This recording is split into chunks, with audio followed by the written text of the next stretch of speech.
Assalamualaikum warahmatullahi wabarakatuh. Halo sobat kisah kehidupan.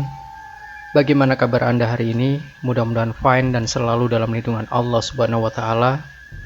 Senang sekali kami bisa kembali hadir menjumpai Anda, dan untuk kesempatan kali ini kami akan berbagi satu kisah nyata horor yang berjudul Anakku Diganggu Beku Ganjang.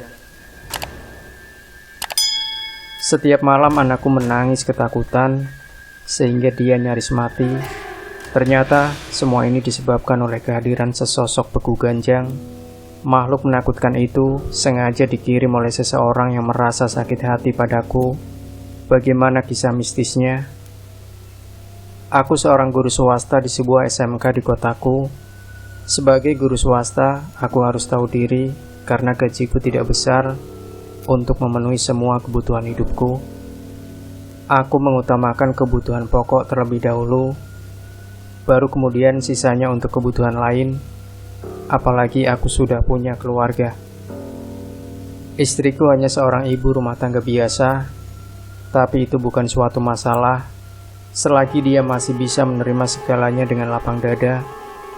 Toh, sebelumnya memutuskan untuk hidup bersama, sudah ada komitmen di antara kami untuk siap menjalani hidup susah maupun senang dengan penuh keterbukaan dan pengertian.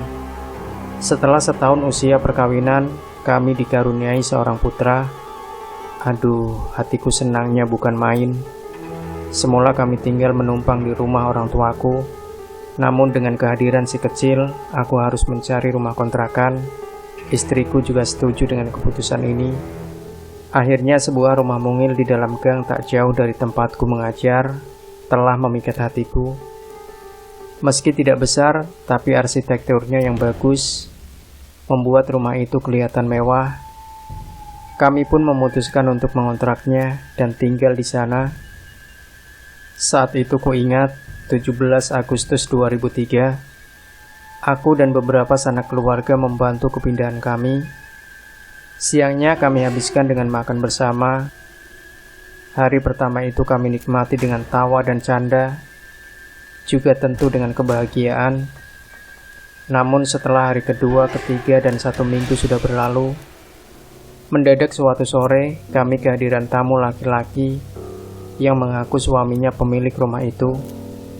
Katanya dia tidak terima rumah itu kami kontrak, sebab semua itu tanpa pengetahuannya, dan sepeser pun dia tidak menikmati hasil kontrak rumah itu. Akhirnya dengan bersikukuh, dia meminta kami untuk segera meninggalkan rumahnya. Walau aku sudah menunjukkan kwitansi dan segala macam bukti penyewaan, tentu aku tidak begitu saja menerimanya. Aku hanya mau keluar dari rumah itu jika seluruh uang kontrak yang kuberikan dikembalikan 100%. Setelah mendengar jawabanku seperti itu, laki-laki paruh baya yang berwajah keras itu keluar dan pergi meninggalkan aku dan istriku.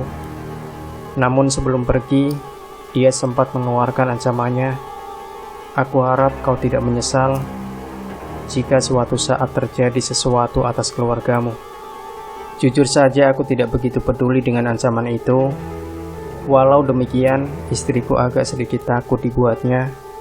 Mungkin dia merasa lelaki itu tidak akan main-main dengan ancamannya. Sepekan setelah peristiwa itu, aku mulai melupakan semua yang terjadi. Agaknya begitu pula dengan istriku. Rasanya hanya membuang waktu dan tenaga. Toh lebih baik mencurahkan perhatian pada putra kami yang sedang sakit. Beberapa hari ini, dia merengek terus. Terlebih bila menjelang maghrib, dia akan menangis sampai menjelang subuh. Entah apa yang dirasakan olehnya. Kami sudah membawanya ke dokter, dan dokter hanya mengatakan bahwa anak kami terkena demam biasa.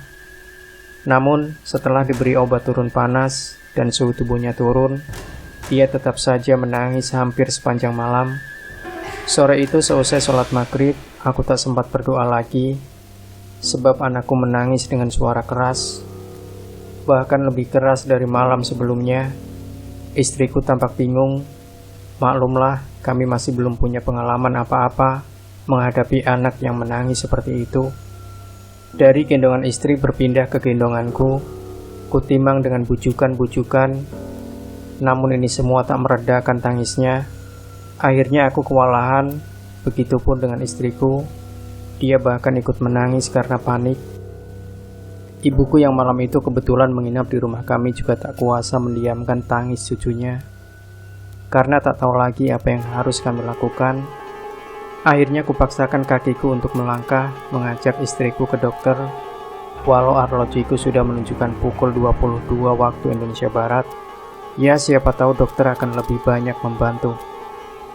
Entah pukul berapa saat itu, aku mengetuk pintu rumah tempat praktek salah seorang dokter spesialis anak di kotaku.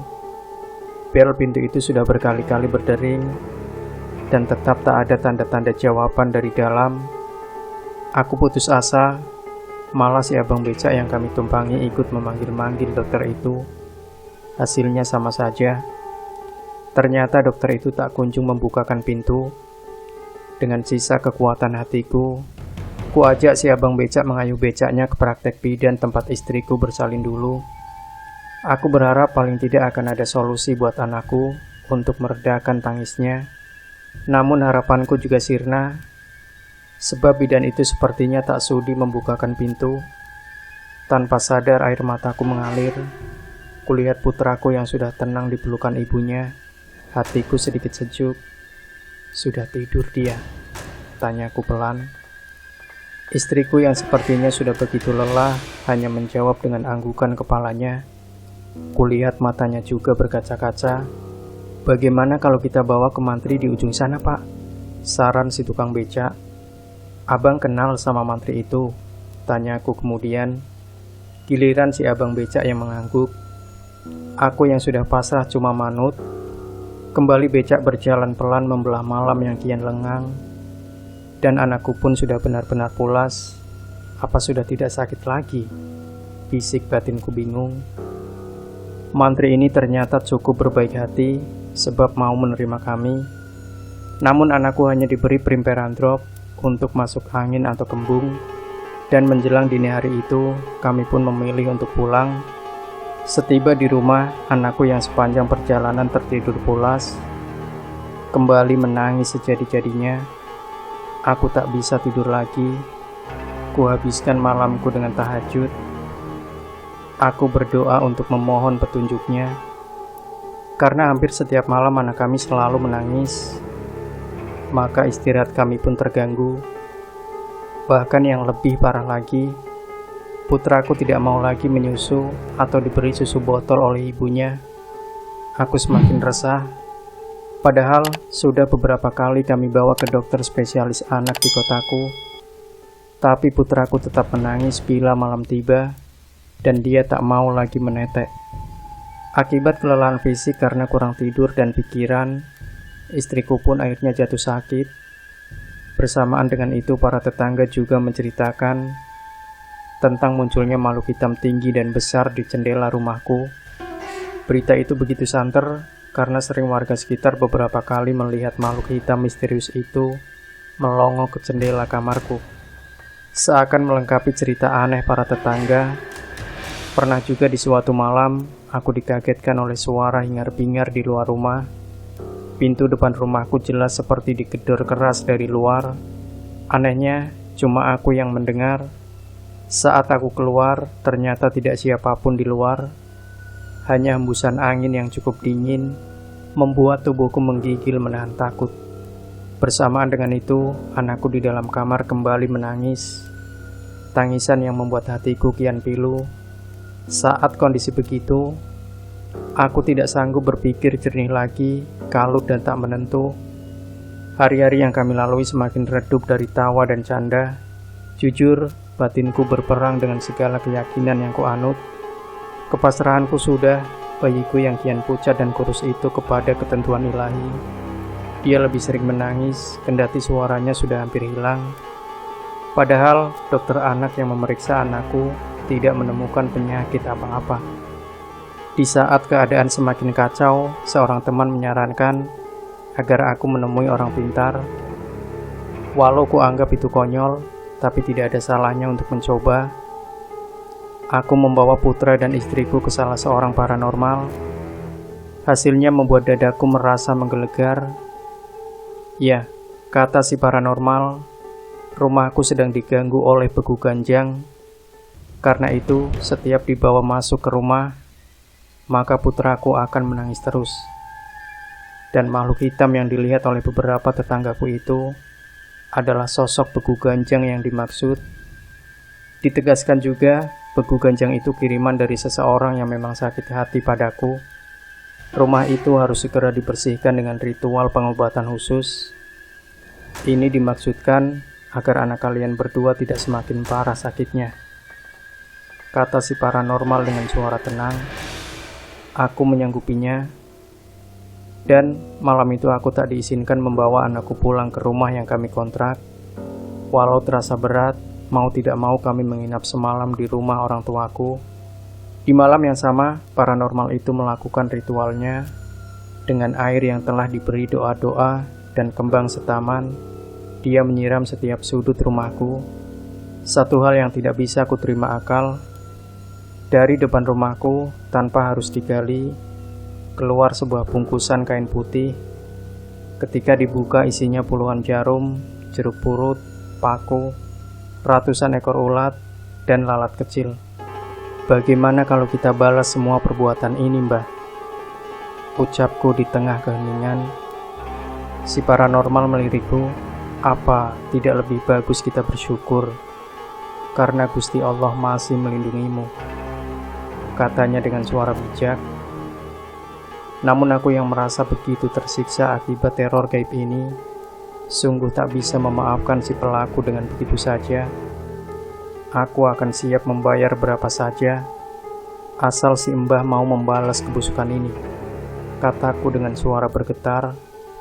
Gusti Allah Maha Pengampun, Nak. Percayalah, siapa yang menabur benih pasti akan menuai hasilnya. Ucap si Mbah sambil membenahi bungkusan aneh yang baru ditemukan tadi. Aku menunduk malu. Maaf, Mbah, aku terlalu larut dengan emosi, kataku. Si Mbah cuma senyum menanggapi. Benar juga, semua biar Allah yang menentukan. Berbuat baik, hasilnya baik. Dan kalau kita tabur benih buruk, hasilnya juga akan buruk. Sejak ritual yang dilakukan Mbah Paranormal bijak itu, hari selanjutnya aku makin sering bertahajud. Anakku juga sudah mulai berangsur sehat dan tak lagi menangis. Namun setelah 1 minggu peristiwa itu, suatu pagi aku kaget bukan kepalang. Saat akan mandi, kulihat ribuan ekor belatung mengapung di dalam bak mandi. Meski ngeri, aku langsung membersihkan bak mandi itu karena tak ingin melihat istriku histeris. Mulutku tak henti-hentinya bertasbih. Apalagi ini gerangan ya Robi? Bencana apa lagi yang akan kujalani? Bisik hatiku yang dihujani rasa was-was. Aku menguatkan batin dan berserah diri kepada Allah. Malamnya hujan turun deras sekali. Mataku rasanya sulit terpejam. Mendadak antara tidur dan terjaga, aku merasa ada orang yang menindih badan dan mencekik leherku. Aku blingsatan, ingin berteriak, tapi suaraku seakan tertahan di dalam kerongkongan. Aku kehilangan udara hingga dengan cepat peluh membasahi tubuhku. Makin aku berontak, bayangan hitam itu semakin kuat menghimpitku. Ya Tuhan, wajahnya begitu dekat di depan mataku. Sosok tubuh hitam itu besar dan penuh dengan bulu. Gigi taring dan bola matanya yang merah juga seolah hendak mengoyak-ngoyak tubuhku. Syukur aku mampu bertahan. Ku ingat segala lafaz zikir yang ku tahu dan ku coba membacanya dengan khusyuk. Rasanya seperti menjalani sebuah pekerjaan berat. Badanku terasa begitu lelah. Namun aku bersyukur, akhirnya bayangan itu hilang begitu saja. Kejadian aneh ini tidak hanya berlangsung sekali. Malam berikutnya aku mulai mengalami mimpi-mimpi yang mengerikan, seperti datangnya sosok hitam yang menjulang tinggi dari arah jendela, kemudian mencekik anakku. Aku menjerit sejadi-jadinya saat melihat anakku dikoyak-koyak oleh makhluk celaka itu. Kemudian aku terjaga dengan peluh dan nafas yang memburu. Astagfirullah, aku juga sering mengalami sebuah perkelahian. baik dalam mimpi maupun antara sadar dan tidur. Allahu Akbar, Allah masih melindungiku. Karena gangguan itu sudah semakin sering, akhirnya aku minta pagar gaib rumah dari seorang kiai. Hasilnya, rumahku berangsur-angsur aman. Allah telah mendengar doa hambanya yang teraniaya. Suatu hari seorang tetanggaku menyampaikan kabar yang sangat mengejutkan. Suami pemilik rumah kontrakanku yang dulu datang dan mengancamku meninggal dunia. Ya Robbi, aku tak tahu harus bicara apa. Aku hanya mengembalikan permasalahan ini kepada Yang Maha Kuasa, karena hanya Dialah yang tahu segalanya. Beberapa bulan berikutnya, Allah memberikan rezeki padaku. Tekadku pun bulat untuk pindah rumah, walau masa kontrakan belum habis. Bagiku ketenangan lebih dari segala-galanya. Demikianlah kisah yang aku jalani sekitar 1,5 tahun yang lalu, dan putraku kini sudah berumur 2 tahun. Dia tumbuh sehat dan cerdas. Terima kasih atas karunia-Mu ya Robbi. Demikian sobat kisah kehidupan. Jangan lupa berikan komentar Anda, like dan share video ini. Subscribe channel kisah kehidupan dan kembali nantikan kisah-kisah nyata misteri terbaru dari kami. Sampai jumpa. Wassalamualaikum warahmatullahi wabarakatuh.